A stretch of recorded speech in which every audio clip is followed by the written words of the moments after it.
Hello বন্ধুরা, সবাই কেমন আছো? আশা করছি সবাই খুব খুব ভালো আছো। প্রিয়াস ব্লগে সবাইকে অনেক স্বাগত, অনেক ভালোবাসা।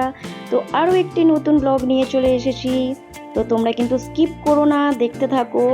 আর আজকে আমি এসেছি বাপের বাড়ি। তো সেটা তোমরা শর্ট ভিডিওতে তোমরা দেখেছো। তো এখানে দেখো সকাল সকাল উঠে না ভাবলাম তোমাদের সঙ্গে একটু শেয়ার করা যাক। তো আমাদের গ্রামের পরিবেশটাই তোমাদের দেখাচ্ছি বন্ধুরা। আগের দিন খুব বৃষ্টি হয়েছে, দেখো সবুজ গাছপালা। আর এই পুকুরটা না বন্ধুরা আমাদের, ওর পাশে আর একটা আছে, ওটাও আমাদের পুকুর। সেটাই ভাবলাম তোমাদের সঙ্গে শেয়ার করি। গ্রামের এই সুন্দর মনোরম দৃশ্য কি করে না শেয়ার করে থাকতে পারি বলো। ভাবলাম তোমাদের সঙ্গে একটু শেয়ার করা যাক। আর তোমরা কিন্তু ভিডিওটা দেখো, অবশ্যই স্কিপ করো না। তো বাপের বাড়ি এসে সকাল সকাল ভাবলাম না পুকুরে গিয়ে মুখটা ধুয়ে আসি। আর বন্ধুরা তোমরা হয়তো আমার ব্লগে আমার ছেলেকে দেখতে পাবে না, কারণ ও মামার বাড়ি এলেই না এদিক ওদিক করতে থাকে, তো ভিডিওতে আসতে চায় না। তো এখানে মুখ টুক ধুয়ে, আর ওই যে দূরে দেখছো ওটা হচ্ছে আমার বৌদি। তো বৌদি আর ননদ দুজনে মিলে সকাল সকাল মুখ ধুতে বেরিয়েছি, ঠিক আছে। আর বৌদির সঙ্গে কি গল্প করতে করতে তো ভিডিও করছিলাম, সেটা এখন এই মুহূর্তে মনে নেই। তো তো চলো ঘরের দিকে যাওয়া যাক। যতটুকু পারবো তোমাদের সঙ্গে শেয়ার করব। তোমরা তো আমার মা বাবাকে দেখেছো আমার আগের ব্লগগুলোতে। আমার মা খুবই অসুস্থ থাকে আর ভিডিওতে আসতে চায় না, ঠিক আছে বন্ধুরা, কেউ কিছু মাইন্ড করো না। তো এখানে দেখো মুখ টুক ধুয়ে চলে এসেছি, বাবা তো সকাল সকাল চা বসিয়ে দিয়েছে। এসে দেখছি একটা কুমড়ো, জানো তো বন্ধুরা এই কুমড়োটা আমাদের গাছে হয়েছে, ছোট্ট মতো একটা কুমড়ো। তো কেনা, বাজার থেকে কেনা আর গাছের এরকম লাল টুকটুকে কুমড়ো খেতে কার না ভালো লাগে। তো আমার বাবা বলল, মানু তুই একটু কুমড়ো পুঁই শাক করবি? আমি বললাম ঠিক আছে, তুমি বাজারে চলে যাও, বাজার থেকে নিয়ে আসো চিংড়ি। চিংড়ি ছাড়া তো কুমড়ো পুঁই শাক হয় না। তো তারপরে চাটা খেয়ে বাবা বাজারে চলে গিয়েছিল, জানো তো। এখানে মা আর আমি মাছ ভাজতে বসে গিয়েছি, অনেক রকমের মাছ এনেছে। কি কি মাছ বন্ধুরা তোমাদের দেখাবো অবশ্যই। আর বাড়িতে তো মানে কাটা পোনা এইসব খেয়ে ভালো লাগে না, তো বাবাকে বললাম তুমি যতটা পারবে নদীর মাছ নিয়ে আসো, আমি নদীর মাছ খাবো। আর ওই দিকে ডান দিকের ঝুড়িতে দেখো বন্ধুরা, ওটা কি মাছ বলো, যে যে জানো কমেন্ট করো।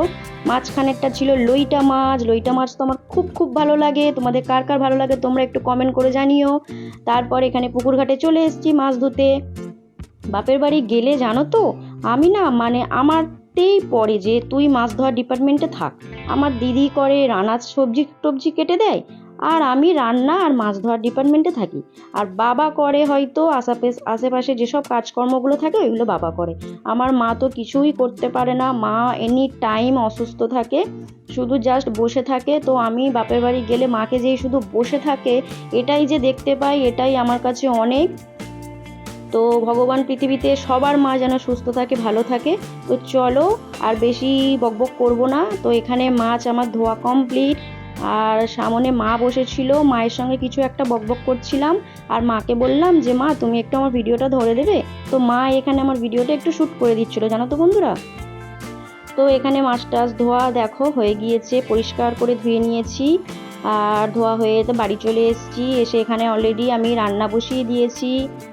তো মাছ ভাজছি, মাছের ঝাল করব, আর লোটে মাছের ঝুইরা করব, কুমড়ো পুঁই শাক করবো, অনেক কিছু রান্না করব, সেটাই তোমাদের দেখাবো চলো।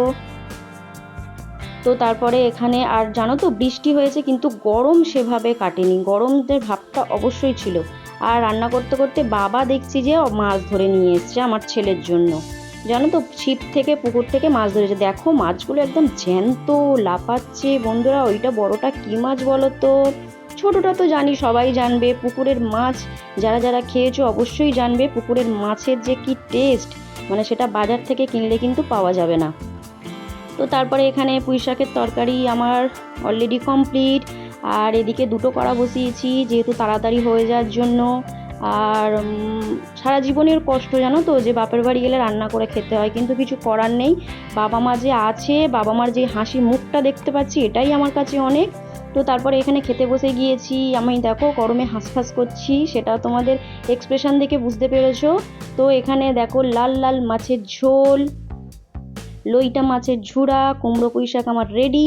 তো বন্ধুরা আজকের ব্লগটা এইটুকুই। ভালো লাগলে লাইক করো, কমেন্ট করো, আর যারা যারা আমার চ্যানেলটিকে এখনও পর্যন্ত সাবস্ক্রাইব করোনি প্লিজ সাবস্ক্রাইব করো, আমার পাশে থেকো। তোমাদের সাপোর্টের আমার খুব খুব প্রয়োজন। তোমরা ছাড়া আমি এগোতে পারবো না। আর তো আজকের মতো ব্লগটা এইটুকুই, দেখা হবে নেক্সট কোনো একটি ব্লগে। ততক্ষণ সবাই ভালো থেকো, সুস্থ থেকো, টাটা বাই বাই, সবাই খুব খুব ভালো থেকো।